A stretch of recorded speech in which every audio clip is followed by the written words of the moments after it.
is your house, your home. We welcome you, Lord, we welcome you. This is your house, your home. We welcome you today. మరి ఈరోజు దేవుడు ఈ సభ ద్వారా మనతో మాట్లాడే మాటలను ధ్యానించుకుందాం. పునరుద్ధాన పండుగను మనం చూసినట్లయితే పునర్ ప్లస్ ఉద్ధానము, ప్రభువు తిరిగి లేచిన, సమాధిని గెలిచిన దినము. ఈ యొక్క దినానికి నేను పెట్టిన పేరు ఏంటంటే, this is the day that the deceiver got deceived. మోసం చేసేవాడు మోసపోయిన దినం. మిమ్మల్ని ఒక ప్రశ్న అడుగుతున్నాను ప్రియులారా, యేసు ప్రభువుని చంపింది ఎవరు? ఆప్షన్ ఏ యెహోవా, ఆప్షన్ బి సాతాను, ఆప్షన్ సి యేసు ప్రభు. డి ఏంటో తెలుసా? ఏది కాదు. ఈ ఏంటో తెలుసా? పైన రైటే. ఏది ఆప్షన్ ఇస్తారు? ABCDE. ఈ ఈజ్ ద రైట్ ఆన్సర్. ఎలాగండి? ఏ యెహోవా.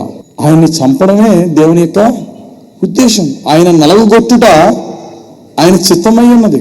ఆయన కుమారుని ఈ భూమి మీద మనకు బలియాగంగానే ఆయన పంపించాడు.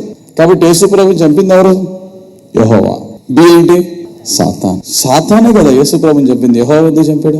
పరిశుద్ధ గ్రంథం నుండి కొరింథీయులకు రాసిన 2వ పత్రిక 4వ అధ్యాయము 4వ వచనం. దేవుని స్వరూపి అయిన క్రీస్తు మహిమను కనుపరచు సువార్త ప్రకాశము వారికి ప్రకాశింపకుండు నిమిత్తము ఈ యుగ సంబంధమైన దేవత అవిశ్వాసులైన వారి మనోనేత్రములకు గుడ్డితనము కలుగజేసెను.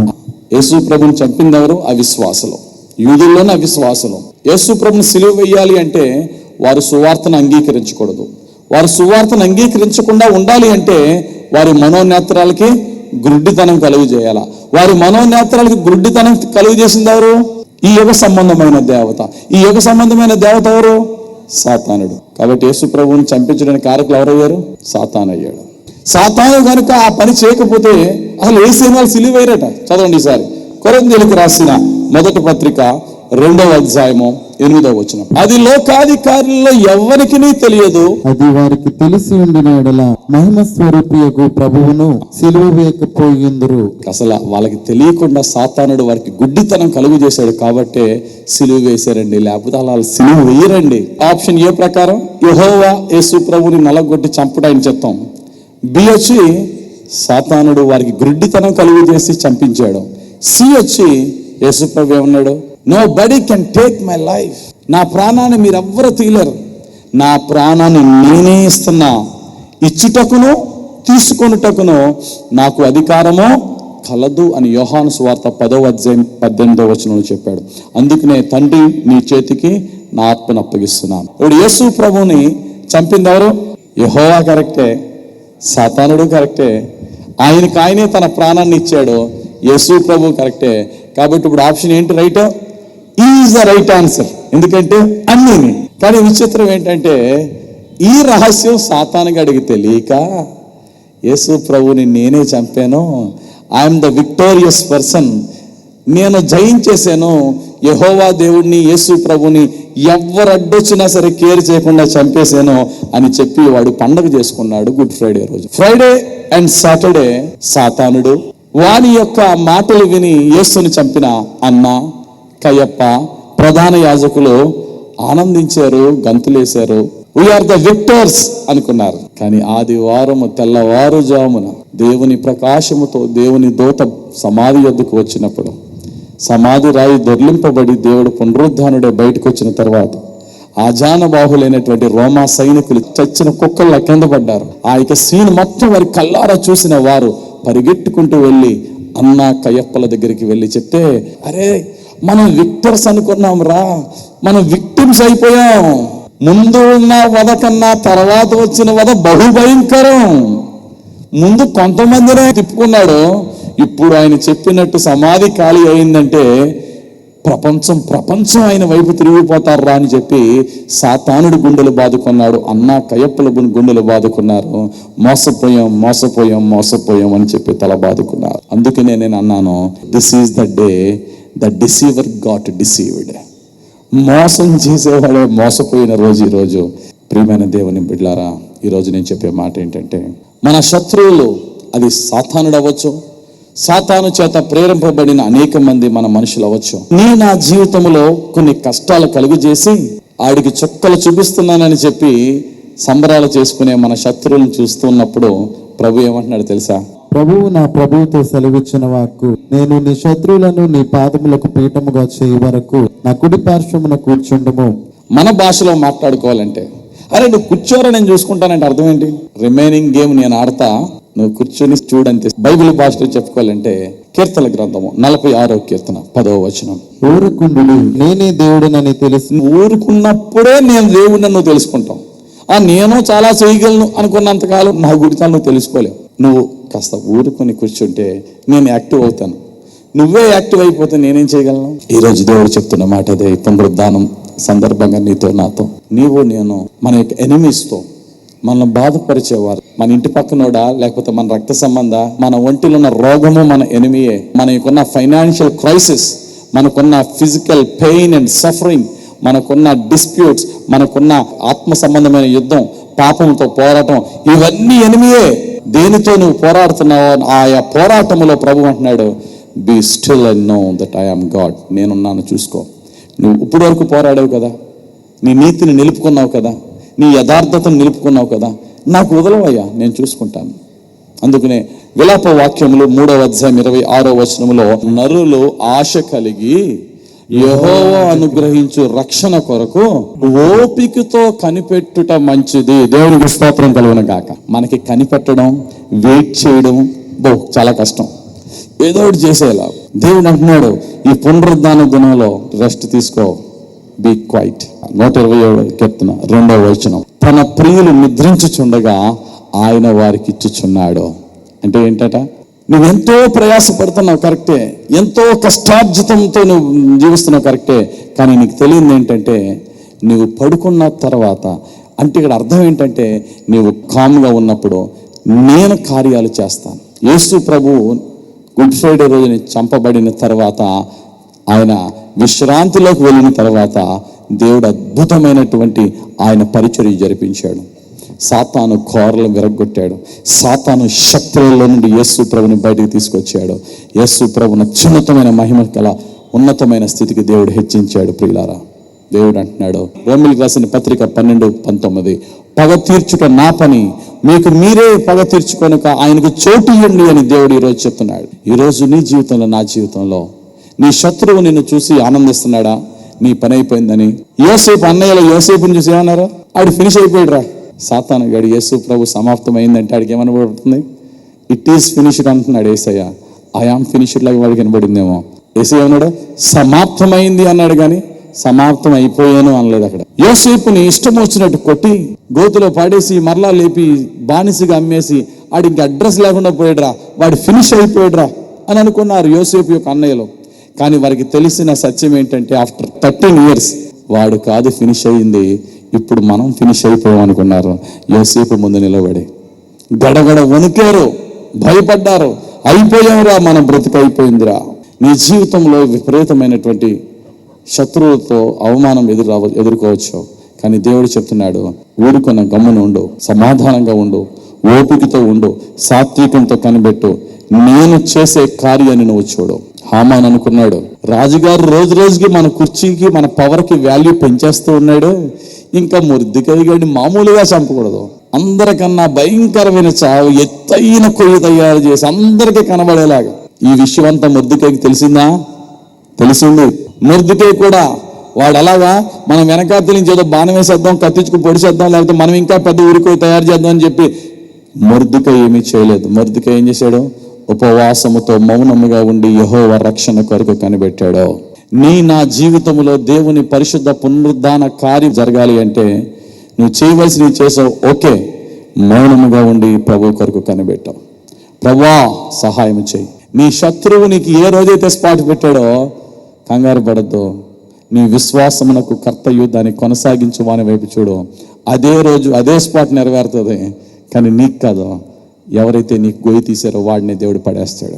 మన శత్రువు చేసే ప్రతి స్టెప్ మనకి భయం పెరిగిపోద్ది. అన్ని దానికి కూడా, ప్రతి దాంట్లో కూడా దేవుడు ఒకటి అన్నాడు, be still and know that I am God.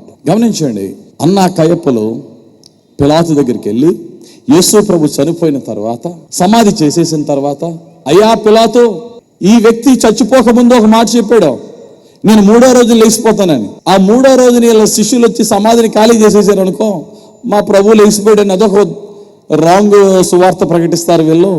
Tight security, చాలా ఎక్కువ మందిని పెట్టు అన్నాడు. అలా చాలా ఎక్కువ మంది సెక్యూరిటీ పెట్టాడు. వాళ్ళు అనుకున్న అన్ని నెరవేరినాయి, కానీ వాళ్ళు చేసిన ప్రతిదీ కూడా దేవుని చిత్తం నెరవేరాయి. ఎందుకో తెలుసా? నిజంగా అంత టైట్ సెక్యూరిటీ పెట్టకపోతే దేవుని పునరుద్ధాన సువార్తకి ఇంత స్ట్రాంగ్ ఎవిడెన్స్ దొరకదు. దేవునికి స్తోత్రం కలుగును గాక. అసలు మొట్టమొదటి పునరుద్ధాన సువార్తని ప్రకటించింది ఎవరండి ప్రపంచానికి? మగ్ధలేని మరియా అంటాం అందరం. కానీ ఈ పునరుద్ధాన రోజుని తెలుసుకోవాల్సిన సత్యం ఏంటంటే, మగ్ధలేని మరియా కన్నా ముందు చెప్పింది రోమా సైనికులు. రోమా సైనికుల్ని అక్కడ పెట్టాడు కాబట్టి ఆ రోమా సైనికులు పరిగెట్టుకుంటూ వచ్చి ఆయన లేచాడు. మేమే కల్లారా చూసాం. మహాదేవదూత వచ్చింది, సమాధి ఖాళీ అయిపోయింది. ఏ శిష్యుడు రాలేదో ఆయన దేవుని దూత వచ్చి ఆయన బయటకు తీసుకొచ్చి, ఇవన్నీ కూడా చెప్పింది యేసు ప్రభు శిష్యులు కాదు, రోమా సైనికులు.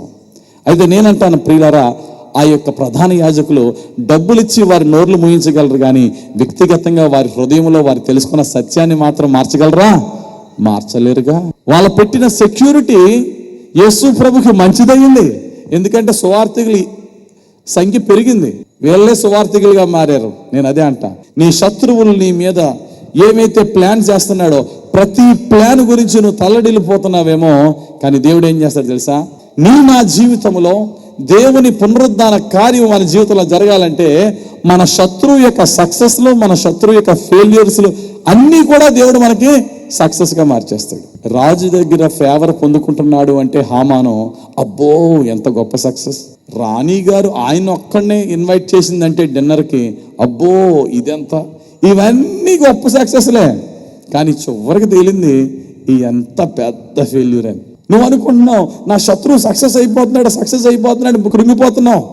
నా శత్రువు వాడు పెద్దవాడు అయ్యే కొలది నాకు ప్రాబ్లం ఇంకా పెద్దదైద్ది అంటున్నావు అని అనుకుంటున్నావేమో. కానీ దేవుడు అంటున్నాడు, నీ జీవితంలో ప్రభు పునరుద్ధరణ కార్యం ఏంటంటే వాడి సక్సెస్ ఫెయిల్యూర్స్ కూడా నీ సక్సెస్కి కారణం అవుతుంది. దేవునికి స్తోత్రం కలుగును గాక. ఈరోజు ప్రభు చెప్తున్న మాట అదే. నా జీవితంలో పునరుద్ధాన ఎక్స్పీరియన్స్ మనకుందా? దేవుని పునరుద్ధాన కార్యం యొక్క ఎక్స్పీరియన్స్ మన జీవితంలో జరుగుతుందా? రిజరెక్షన్ లో ఎసెన్షన్ ఉన్నదనే సత్యాన్ని మర్చిపోద్దాం. రిజరెక్షన్ అంటే పునరుద్ధానం, ఎసెన్షన్ అంటే పైకెత్తబడుట. పునరుద్ధానంలో ఆరోహణం లేకుండా పునరుద్ధానమే లేదు. ఆరోహణం అనగా ఏంటి? ఎఫెసీ 4:8 అందుచేత ఆయన ఆరోహణమైనప్పుడు చెరను చెరగా పట్టుకుని పోయి మనుషులకు ఈవులను అనుగ్రహించినని చెప్పబడి ఉన్నది. ఆరోహణమాయనగా ఆయన భూమి యొక్క క్రింది భాగములకు దిగిననియు అర్థమిచ్చుచున్నది కదా. దిగినవాడు తానే సమస్తమును నింపునట్లు ఆకాశ మండలములన్నిటికంటే మరి పైకి ఆరోహణమైన వాడునై from the deepest pit to the highest heavens. This is ascension in resurrection. పునరుద్ధానములో ఉన్న ఆరోహణం అది. నీ జీవితంలో నా జీవితంలో అంటున్నాడు, without the experience of Good Friday you can not experience the resurrection. నీవు అనగగొట్టబడకుండా పైకి ఎత్తబడవు. నువ్వు అనగగొట్టబడుతున్నప్పుడు ఏంటి ఈ బ్రతుకని కృంగిపోవద్దు. ఏంటి ఈ బ్రతుకని కృంగిపోతే దేవుడు అంటున్నాడు, అటువంటి సమయంలో నువ్వు తెలుసుకోవాల్సింది ఏంటంటే నిన్ను నువ్వు ఎంతగా తగ్గించుకుంటున్నావో, నిన్ను నువ్వు ఎంతగా నలవగొట్టబడుతున్నావో అంతగా హెచ్చిస్తారని తెలుసుకో.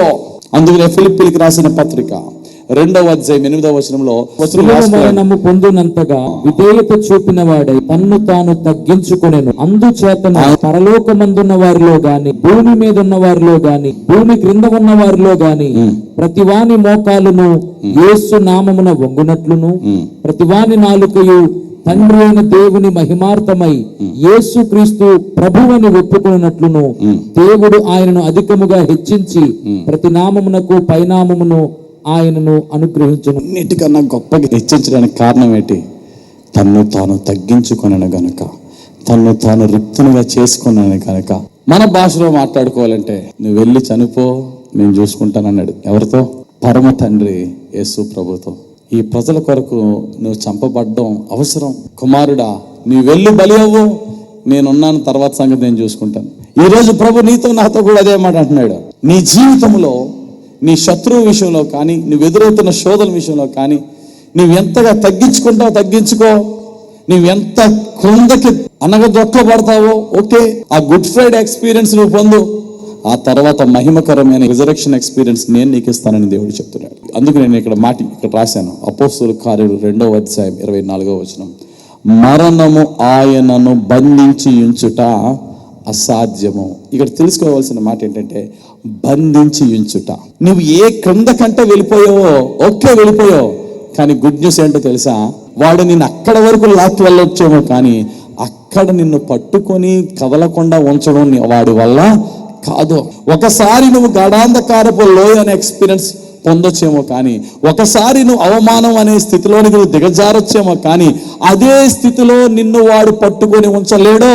మరణము ఆయనను, మరణం అంటే ఎవరు? సాతానుడు. అనేక మంది జీవితంలో ఆ డెత్ యొక్క ఎక్స్పీరియన్స్ అనుదిన లైఫ్ లో కలుగుతుంది. లైఫ్ ఉండట్లేదు, డెత్. బిజినెస్ లో నో లైఫ్, డెత్. హెల్త్ లో నో లైఫ్, డెత్. ఫ్యామిలీలో పీస్ లేదు, అన్నిటినీ కూడా బంధించేస్తున్నాడు ఆ మరణం అనేవాడు, సాతానుడు. అయితే దేవుడు అంటున్నాడు, పునరుద్ధాన బ్లెస్సింగ్ ఏంటో తెలుసా, నిన్ను బంధించి ఉంచుట సాధ్యమో. దేవుడు అంటున్నాడు, మరణము ఆయన బంధించి ఉంచలేకపోయాడు కనుక ఎవరైతే ఆ మరణానికి భయపడతాడో వానికి దేవుడు ధైర్యం చెప్పడానికి ఆ మరణం యొక్క ఎక్స్పీరియన్స్ ఆయన అనుభవించాడు. హెబ్రీయులకు రాసిన పత్రిక 2వ అధ్యాయం 14-15 వచనాలు. కాబట్టి ఆ పిల్లలు రక్త మాంసములు గలవారైనందున ఆ ప్రకారమే మరణము యొక్క బలము గలవానిని, అనగా అపవాదిని మరణము ద్వారా నశింపచేయుటకు జీవిత కాలమంతయు మరణ భయము చేత దాస్యమునకు లోబడిన వారిని విడిపించుటకును ఆయన కూడా రక్త మాంసములలో పాలువాడాయను. యేసు ప్రభు శరీరధారిగా ఎందుకు వచ్చాడంటే మనం అందరం భయపడేది మరణానికి. ఆ మరణానికే మరణాన్ని రుచి చూపించి చావుని చంపేసి చావుకు భయపడుతున్న ఆయన బిడ్డల్ని చావుని మృంగేస్తుంది అనే సత్యాన్ని ఆయన ప్రాక్టికల్ గా చూపించడానికి ఈ లోకానికి వచ్చాడు. కాబట్టి నా జీవితంలో మరణకరమైనటువంటి ఎక్స్పీరియన్స్ మన లైఫ్లో ఉంటే ప్రభు చెప్తున్నాడు, నేను నీకు రిజరెక్షన్, పునరుద్ధానాన్ని నీకు ఇవ్వడానికి వచ్చాను. పునరుద్ధానం అనేది మన జీవితంలో ముఖ్యంగా 4 కార్యాలు చేస్తుంది. దానికి ముందు పునరుద్ధానము మన జీవితంలో ప్రారంభం అవ్వాలి అంటే మన జీవితము 3 ఎక్స్పీరియన్స్ పొందిన తర్వాత పునరుద్ధాన ఎక్స్పీరియన్స్ లోనికి మనం వెళ్తాం. యోసేపుకి పునరుద్ధాన ఎక్స్పీరియన్స్ ఎప్పుడు కలిగిందో తెలుసా? పునరుద్ధానం అంటే చావు నుంచి లేపడమే పునరుద్ధానంగా మీరు తీసుకోవద్దు. పునరుద్ధానాన్ని you can apply the meaning of resurrection to your business. పునరుద్ధానం యొక్క సాదృశ్యం, ఆ భావాన్ని మనం దేనికి అప్లై చేయాలంటే చచ్చిపోయిన తర్వాత జీవ పునరుద్ధానానికి మాత్రమే కాదు, నీ లైఫ్కి అప్లై చేసుకో. నీ వ్యాపారానికి, నీ హెల్త్కి, నీ యొక్క చేతి పనికి నీ పునరుద్ధాన ఎక్స్పీరియన్స్ కావాలి. మన జీవితంలో సర్వనాశనం అయిపోవడం అంటే, ఉదాహరణకి లాజరు చచ్చిపోయాడు. లాజరు చచ్చిపోయిన తర్వాత ఎన్ని రోజులకి యేసు ప్రభు అతనికి మరలా పునరుద్ధానం ఇచ్చాడండి? 4 రోజులు. చనిపోక ముందు లాజరు జీవితంలో 3 ఎక్స్పీరియన్స్లు జరిగినాయి. ఒకటి, అతడు చచ్చిపోక ముందు హీ వాజ్ సిక్, అదే అనారోగ్యంతో అతడు చచ్చిపోయాడు. ఫైనల్ గా చచ్చిపోయిన తర్వాత ఎన్ని రోజులకి వచ్చాడు? 4వ రోజులకి వచ్చాడు. ఏమవుతుంది? బాడీ రాటెన్, జబ్బు పడుట, చచ్చిపోవుట, కుళ్ళిపోవుట. ఇప్పుడు చెప్పండి, పునరుద్ధానం ఎప్పుడు జరిగింది? సిక్ అయినప్పుడు జరిగిందా? చచ్చిపోయిన తర్వాత, డెడ్ అయిపోయిన తర్వాత జరిగిందా? 4 రోజులకి కుళ్ళి వాసన వస్తుంది ప్రభువా అంటది ఎవరో? మరియ మార్తలు అంటారు. కానీ దేవుడు ఎప్పుడు చేశాడో? ఆ దుర్వాసన వచ్చిన సమయంలో రిజరెక్షన్ దేవుడు చేశాడు. ఈ రోజు నేను చెప్తున్నాను, ఈ 3 మన లైఫ్కి అప్లై చేద్దాం. నువ్వు సిక్ పొజిషన్లో ఉన్నావా? డెడ్ పొజిషన్లో ఉన్నావా? రాటన్ పొజిషన్లో ఉన్నావా? నీ జీవితము ఎటువంటి స్థితిలో ఉంది? ఇదే మాటని యోసేపు జీవితానికి అప్లై చేస్తే, యోసేపు తన యొక్క సొంత అన్నయ్యల ద్వారా ఎంతగా కొట్టాలో దారుణంగా కొట్టేశారు, గోతిలో పాడేశారు, చొక్కాలు చింపేశారు. అది ద ఎక్స్పీరియన్స్ ఆఫ్ సిక్. వ్యాధిగ్రస్తుడిగా మారిపోయాడు. ఆ తర్వాత కొరప్రాణంతో మొత్తానికి ప్రాణం దక్కింది. బానిసల్లాగా అమ్మేశారు. ఆ రోజుల్లో బానిసలు చాలా ఘోరంగా చూస్తారు. ఆ ఘోరమైన జీవితం జీవిస్తూ ఉంటుండగా చెయ్యని తప్పుకి వ్యభిచారిగా రేప్ కేసు పెట్టి జైల్లో పడేశారు. ఆ రోజుల్లో జైలు అంటే కిరాతకం, ఆల్మోస్ట్ డెడ్ ఎక్స్పీరియన్స్. అప్పుడు అమ్మి వేయబడినప్పుడు యోసేపు సిక్ గా పోల్చుకుంటే, చెయ్యని పాపానికి అనవసరమైన నిందేసి జైల్లో పడేస్తే ఒక డెడ్ గా ఎక్స్పీరియన్స్ పెడితే అదే జైల్లో సుమారు 13 సంవత్సరాలు ఘోరాతి ఘోరమైనటువంటి బాధలు అనుభవించి కనుచూపు మేరకి నన్ను ఎవడన్నా రక్షించగలడా అనే థాట్ కూడా రాలేని పరిస్థితుల్లో ఉన్నాడంటే that was the rotten experience. అంటే రోగినే కాదు, చచ్చిపోయిన వాడినే కాదు, చచ్చిపోయి నా శవం కుళ్ళిపోయిన పరిస్థితుల్లోనికి దిగజారిపోయిన వాడిని అక్కడ లేపాడు దేవుడు. రిజరక్షన్ ఎక్స్పీరియన్స్ తో ప్రధానమంత్రిని చేశాడు. దేవునికి స్తోత్రం కలుగునుగాక. That is the power of resurrection. పునరుద్ధాన శక్తి అంటే అదే. నీవు కొంచెముగా తగ్గినప్పుడు నేను పైకి లేపడం కాదు, నాశనం అయిపోయినప్పుడు పైకి లేపడం కాదు, నాశనం అయిపోయి నేను ఇందులోంచి బయటికి వస్తాను అనే రే ఆఫ్ హోప్, కొంచెము కూడా ఆ యొక్క తలంపు కూడా రాలేని దీనహీన దౌర్భాగ్య స్థితిలో జరిగే కార్యము రిజరక్షన్ కార్యము. దేవునికి స్తోత్రం కలుగునుగాక. ఈరోజు ప్రభు చెప్తున్నాడు, నా జీవితంలో రిజరక్షన్ హోప్ మాత్రం నువ్వు మిస్ చేసుకోవద్దు. ఏదన్నా మిస్ చేసుకో. నీ జీవితం ఇప్పుడు సిక్గా ఉందా, డెడ్గా ఉందా, రోటన్గా ఉందా, అటువంటి స్థితిలో రిజరక్షన్ కార్యం ఏం జరుగుతుంది తెలుసా? 4 స్టెప్స్లో జరుగుతుంది. పునరుద్ధాన కార్యం ఎప్పుడు జరుగుతుంది అన్నాను? 3వ స్టెప్ కోల్పోయిన తర్వాత, సిక్ అయిపోయాక, డెడ్ అయిపోయిన తర్వాత, కుళ్ళిపోయిన తర్వాత. అంటే దాన్ని ఎలా సాదృశ్యంగా తీసుకోవాలా? అది నీ వ్యాపారానికి పెట్టుకో, నీ ఆరోగ్యానికి పెట్టుకో, కుటుంబంలో సమాధానం విషయంలో ఏదన్నా పెట్టుకో. అంత వర్స్ట్ సిచ్యువేషన్కి వెళ్ళిపోయినప్పుడు పునరుద్ధాన కార్యము 4 భాగాలుగా జరుగుతుంది. First, deliverance. There is deliverance in resurrection. మొట్టమొదటగా ఏదైతే నిన్ను పట్టేసుకుని బంధించేసిందో, మరణము ఆయనను బంధించి ఉంచుట అసాధ్యం అనుకుంటారు కదా. ఏ శని పట్టిందండి బాబు, మాకు పట్టిందల్లా బంగారాన్ని పట్టినా మట్టి అయిపోతుందండి. మా బ్రతుకులన్నీ ఇలాగే ఉన్నాయి. మా కుటుంబంలో సమాధానం లేదండి. ఏదో జబ్బు తర్వాత జబ్బు వస్తుందండి, ప్రాబ్లం తర్వాత ప్రాబ్లం అండి, ఇంట్లో అన్ని సమస్యలేనండి. దేవుడు అంటున్నాడు, నాయనా, పునరుద్ధానం యొక్క విశ్వాసములో కనుక నువ్వు ఉంటే, ఆ యొక్క పునరుద్ధాన శక్తి నీకుంటే, నీలోనికి వస్తే, దాన్ని నువ్వు ఆహ్వానిస్తే విశ్వాసంతో, దీర్ఘకాల వ్యాధైన, సంవత్సరాల నుంచి వచ్చే శాపమైన, ఎంతో కాలం నుంచి నిన్ను పట్టుకుని పీడిస్తున్నదైనా ఫస్ట్ పునరుద్ధాన కార్యం ఏం చేస్తుంది? వాని బంధాలు తెంపేస్తాడు దేవుడు. యోసేపుని దేవుడు ఏం చేశాడు? ఫస్ట్ జైలు నుంచి బయటకు తీసుకొచ్చాడు. ఎప్పుడైతే డెలివరెన్స్ అయిందో, the next step is the ascension. దేవునికి స్తోత్రం కలుగును గాక. ఎప్పుడైతే విడుదల చేస్తాడో, విడుదల చేసినోడు ఎందుకంటాడు అక్కడ? నన్ను ఎప్పుడు వదిలేస్తావా, పారిపోదామని చూసుకుంటాం కదా. ఎప్పుడైతే డెలివరెన్స్ వచ్చిందో యేసు ప్రభునికి, ఆ యొక్క సమాధిలో నుంచి వెంటనే యేసు ప్రభు పైకి ఎత్తబడ్డాడు. ఎప్పుడైతే జైల్లోంచి బయటకు వచ్చాడో యోసేపు, ఇంకో రోజు సరదాగా ఉంటానని నేను వెళ్తాడా? లేదా, వెంటనే ascension to the prime minister. ఎప్పుడైతే ప్రైమ్ మినిస్టర్ అయ్యాడో, 3వ భాగం ఏంటి తెలుసా? నీ జీవితంలో ఎంత అవమానం అనుభవించావో, నీ జీవితంలో ఎంత వేదన అనుభవించావో, నీ షేమ్ ప్లేస్లో దేవుడు ఆనర్ని రీప్లేస్ చేస్తాడు. ఘనత నీ మీదకి వస్తుంది. అవమానముతో నిండిన నీ జీవితాన్ని ఘనపరుస్తాడు. యోసేపు ప్రైమ్ మినిస్టర్ అయిన తర్వాత దేవుడు బహుశా యోసేపు అన్నయ్యను తేడానికనే అంత కరువు రప్పించాడు. అంత కరువు రాకపోతే యోసేపు అన్నయ్యలు వద్దురండి యోసేపు దగ్గరికి రారో. కరువు రప్పించి యోసేపు పాదాల దగ్గర తీసుకొచ్చి గడగడ వణికించి దేవుడు యోసేపుని ఘనపరిచాడు. ఆ 4వ స్టెప్ ఏంటంటే, ఎప్పుడైతే ఆనర్ వచ్చిందో అప్పుడు నా పని ఏంటంటే, అనేకులను ప్రభు కొరకు ఆకర్షించటమే మన పని. ప్రభు గురించి సాక్ష్యం చెప్పడం, అనేకులను ప్రభు దగ్గరికి రప్పించడం. ఈ 4 జరుగుతాయి మన జీవితంలో పునరుద్ధాన కార్యం.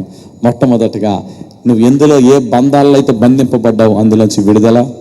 ఎప్పుడైతే విడుదలవుతావో నీ జీవితము ఏ స్థితికి వెళ్ళాలో ఆ స్థితికి నువ్వు ఊహించిన దానికన్నా ఉన్న స్థితికి వెళ్ళిన తర్వాత ఎంతకాలం ఎక్కడ అవమానం పొందావో అక్కడ దేవుడు నీకు ఘనత, ఆ ఘనత ఇచ్చిన తర్వాత అదే దేవుడు నిన్నే ఆయన సాధనంగా వాడుకొని అనేకులను ఆకర్షించుకుంటాడు. అందుకు యేసు ప్రభువు అన్నాడు కదా, యోహాను సువార్త 12వ అధ్యాయము 32వ వచనం, నేను భూమి మీద నుండి పైకెత్తబడిన ఎడల అందరినీ నా యొద్దకు ఆకర్షించుకుందునని చెప్పాను.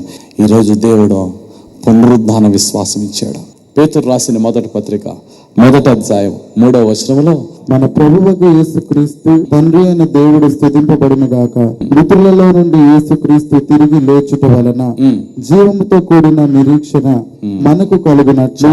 మృతులలో నుండి యేసు లేచిన ద్వారా జీవముతో కూడిన నిరీక్షణ. హోప్ లేని జీవితంలో జీవంతో కూడిన నిరీక్షణ. తప్పిపోయిన కుమారుడి కథ తెలుసు. తప్పిపోయిన కుమారుడి జీవితంలో ఈ 3 ఎక్స్పీరియన్స్లు జరిగిన తర్వాత రిజరెక్షన్ అయ్యింది. తన తండ్రిని ఎదిరించి గర్వం అహంకారంతో ఉన్నప్పుడు అదొక సిక్ ఎక్స్పీరియన్స్.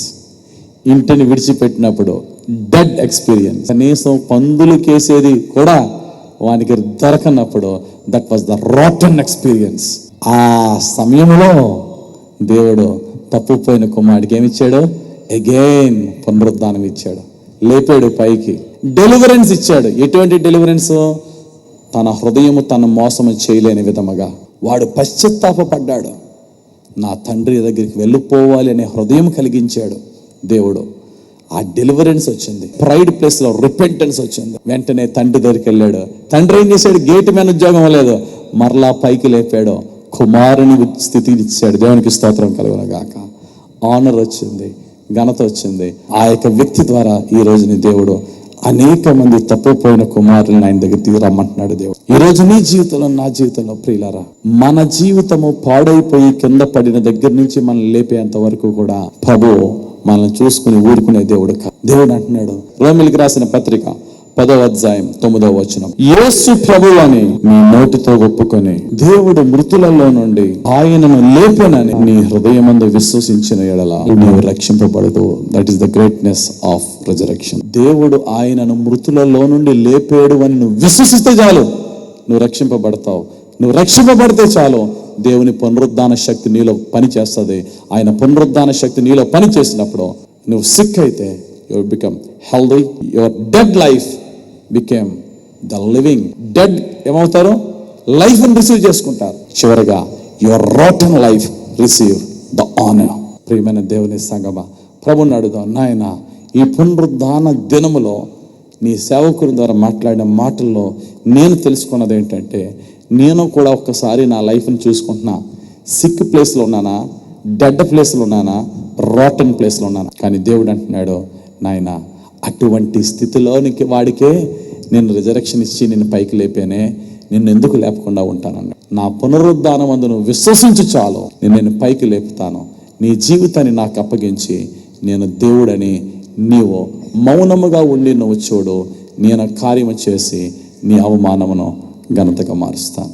కాబట్టి మనమందరం కూడా ఈ పునరుద్ధాన దినములో మన విశ్వాసాన్ని యేసు క్రీస్తుని మృతులలో నుండి లేపిన ఆ తండ్రి యొక్క ఆత్మ కార్యము కొరకు దేవుడు అంటున్నాడు, ఏ యేసు ప్రభునైతే మృతులలో నుండి లేపి ఉన్నాడో అదే తండ్రి యొక్క ఆత్మ నిన్ను కూడా నీ మృతమైన జీవితంలో నుండి లేపడానికి సిద్ధంగా ఉన్నాడు. నీ హృదయంలో ఒక్క ప్రార్థన, lord I need the resurrection experience. ప్రభువా, నాకు పునరుద్ధాన అనుభవాన్ని దయచేయి. నా వ్యాపారంలో, నా కొడుకు రక్షణ విషయంలో, నా కూతురు పెండ్లి విషయంలో, నా వ్యాపారం విషయంలో సిక్ కాదు, డెడ్ కాదు, కుళ్ళిపోయిన బ్రతికి దిగజారిపోయింది. ఆ స్థితిలో నుండి నీవు పునరుద్ధాన ఎక్స్పీరియన్స్ ఇచ్చావంటే మాకు డెలివరెన్స్ కలుగుతుంది. ఉన్నత స్థితికి ఎత్తబడతాము మా జీవితము. అంతేకాదు, అవమానముతో చస్తున్న మాకు ఘనతనిస్తావు. అంతేకాదు, మా ఘనత అనేకులను నీ పాదాల ఎదుగు నడిపించే నీ సాక్షులుగా బ్రతుకుతాం. దేవుడు తన పరిశుద్ధ వాక్యం దీవించును గాక. ఆమేన్. కళ్ళు మూసుకొనండి, ప్రార్థన చేసుకుందాం. యేసయ్యా, నీకు వందనాలు. చీకటి బతుకైన మా బ్రతుకులను వెలుగులోనికి నడిపించినందుకు వందనాలు. నీవు లేని జీవితము, అంతకు మించిన చీకటి మరొకటి లేదు.